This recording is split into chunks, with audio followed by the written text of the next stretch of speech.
this is Tim from Your Six Studios. Today in this video I'm going to show you how to factory reset your AirPods. So this is actually really easy to do. You just have to open up the case. So you can see this little red dot right there. Go to the back of the case and there's going to be a button right here. Hold this down for 15 seconds. So I'm going to hold this down for 15 seconds and it's going to start blinking. Oh, my case closed, so I have to restart it. So I'm going to hold this down for 15 seconds. If the light is blinking, that's an indication it's in the Bluetooth pairing mode.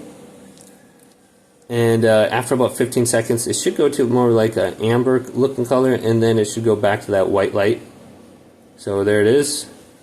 Keep holding it down, and we're back to that white light. So that's an indication that your headset has been factory reset.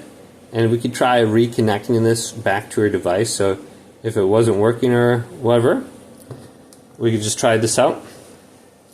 And a lot of times when you just open this up, you can just connect it right here back to your device. So very easy to factory reset your device.